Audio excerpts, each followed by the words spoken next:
It's interesting to hear what you're saying about Xi's priorities on income inequality and reining in the tech giants. That's what you hear a lot in the US and Europe, that income inequality is the big problem, and they don't like the fact that Elon Musk is a trillionaire. And they don't like the fact that OpenAI and these tech companies have so much power over our lives. I don't necessarily say that to endorse what Xi is doing, but it is interesting how there's a certain parallel reflection between some of the demands in the U.S., populist demands, and what Xi did early on. But a lot of people blame Xi, though, for kind of extinguishing some of the entrepreneurial spirit that drove so much of the economic growth in the 90s and the early 2000s. That entrepreneurialism of, I can be anything, I can start anything, I can try anything, that isn't as vibrant today as it was, right? No question about it. I mean, let's face it, Xi Jinping is a very different leader from Deng Xiaoping and Jiang Zemin. And he has a very different vision of the future. Now, to be fair, he's also managing this country and the economy in a very different period. And so, but Deng Xiaoping was extremely practical and pragmatic in his approach and the reform and opening up. But you're right, it has created a very different mood within China. And you referenced earlier, consumer sentiment, and I think that's part of it as well. I think during reform and opening up, there was all that optimism and growth, and that it created a certain atmosphere within China. Very different atmosphere today. So we are feeling the effects of that. Part of it is how Chinese people look at the decision making that was coming out of COVID. For many, many years, Chinese people have had a lot of faith in the decision making of the party, and the results that they were getting. They were looking at GDP growth was extremely high. They were getting more wealthy. Property market was up, and to be completely fair, the CCP did manage through a series of problems. Back in the 90s, we had the banking crisis, financial crisis of the late 90s. And, China came out of that pretty well. We had the non-performing loan crisis in the banking sector within China, managed to manage its way through that. So there was a lot of actually very good economic decision-making on part of the technocrats through the 90s and early 2000s. And then I think what happened during COVID is, again, the first part of COVID was very well managed. And the second part of what happened was and this gets to one of the points that I make in the book is the rigidity of the decision-making process within China, within the Chinese system, where you had a situation with COVID where the virus changed dramatically. The system did not. So it was not able to pivot when the Delta variant became Omicron, and it was just a very different animal. And zero COVID was just clearly not the answer to the Omicron variant. And Chinese people looked at that and said, wait a minute, who's making decisions here on our behalf? And so that really shook people up. And in my view is part of the reason why we're having a sluggish consumer demand right now in China, that the optimism hasn't yet turned the corner. Having said that, my last couple trips back to China, immediately post-COVID, it was grim. You'd see the hangdog looks of people in the street. It felt like a deflated balloon.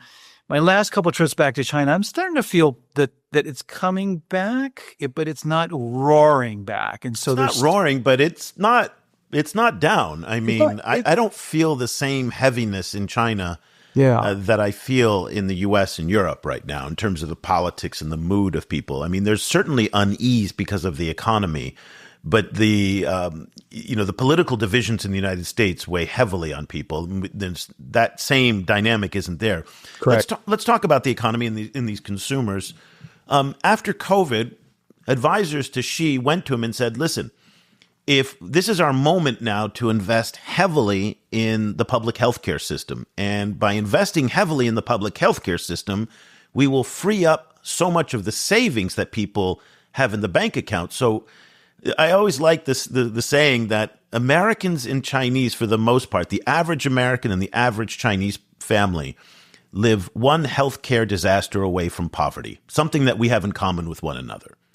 Our healthcare system in the United States is very uneven, very unfair. If you have money, you have the best healthcare in the world, and if you don't, you're on your own. Very similar dynamic in China. So about the average family saves 35 to 40% of their income for social welfare, if you will. Healthcare, taking care of parents, educating children. And so his advisors came to him after COVID and said, listen, this is our moment right now. If we make a big push to build out a public healthcare system, if we start increasing social welfare benefits, that'll free up all that savings. People will feel more confident to spend, and we can start driving this domestic economy. Xi doesn't want to do that. He, in many ways, is more MAGA than MAGA when it comes to social welfare. So we have a situation here where the Chinese consumer is spending for their children, spending for their parents, and taking care of their own health care. And at the same time, you have a pretty miserly country when it comes to social welfare benefits. Ironic for a communist country, but that's where we are. Certainly far less than what we have in many European countries and many advanced Asian countries, too. Talk to us a little bit about those dynamics, about the politics and savings and the concern that Chinese people have about their own social welfare, given the weakness of the state and the unwillingness of the party and the state to provide those kinds of benefits that match what will soon become a high-income country. Yeah, I've never heard many would call Xi more MAGA than MAGA, but he probably does have a lot more in common with the Republican Party generally, sort of the Reagan Republicans, in terms of personal responsibility and these kinds of things. I think you're right. Well, there's a sense too, and Xi expressed this on a number of occasions, and this will echo some of the sentiments coming out of Republicans that if we give too much welfare, it will make people lazy. Yeah. And it's this idea that we need to keep people kind of working and being productive, and welfare has a possibility, at least a perception, that it will make people lazy. And that perception is that they look at the Europeans and they say, you're too soft because you have too much social welfare. That in many ways, I find the Protestant ethic in the United States and some of the Confucian values to be very similar to one another. Yeah, no, you're right. I mean, it'll be interesting to see how Xi Jinping sort of squares that circle, right? Being fundamentally a socialist, but he's also got this ideology, you're right, about individual responsibility. Deng Xiaoping was the same. I mean, he was also a socialist, but he was very pragmatic, and he wanted, through the reform and opening up, he wanted China to be able to benefit from the capitalist system, from the U.S. market, and those kinds of things. And so Deng came up with the very clever, this Chinese characteristics thing, right? It was Chinese socialism, but Chinese characteristics, which really covered a fairly wide variety of sins, right? And just talking about, you brought up, Xi Jinping being more MAGA than MAGA. I would kind of go the other way. I think, Donald Trump actually has a lot more in common with Chairman Mao than a lot of people might think, right? I mean, it's if you go back to Mao Zedong and sort of his management philosophy is like chaos under heaven, perfect situation, right? 天下大乱, right? 形势大好. It says, so this was Mao's philosophy. Tell me that doesn't sound like Donald Trump. I mean, he manages by chaos, and then you take, some of the things that happened during the Cultural Revolution with, the Red Guards and attacking institutions, starting with the universities, right? Again, look at Doge, what Elon Musk was doing, within the MAGA world, and a lot of similarities there. But you asked about healthcare and some of the policy decisions. Yeah, that's absolutely right. I think they're investing in healthcare, and that actually has created a little bit of a bright spot within the U.S.-China relationship, because you do have a fair bit of cooperation at the health, the pharma, drugs, just biomedical in general. It seems to be a bright spot where there is less tension than in, say, semiconductors and network security and those kinds of things. But so yeah, he is investing in healthcare, but he's not really necessarily putting in that safety net. And it's the safety net, the social fabric safety net. That's what really prevents people from dipping into savings and actually spending.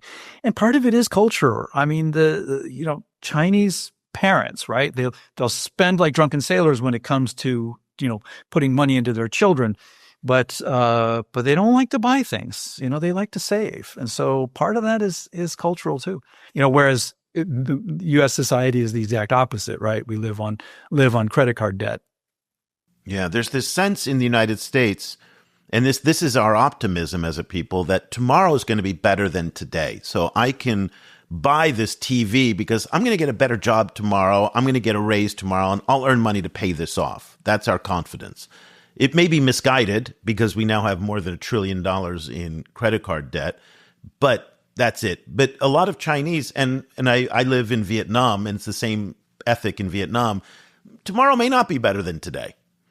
And if you look through Chinese history, there's good reason that people think that, because Chinese history has been incredibly turbulent. And so there's that instinct that says, you know what, I need to save my resources just in case tomorrow isn't better than today, even though you see a lot of people living very comfortably. That culture, though, appears to be changing a little bit with some of the younger generations who aren't as disciplined as their parents in saving. So there are some shifts there on that front.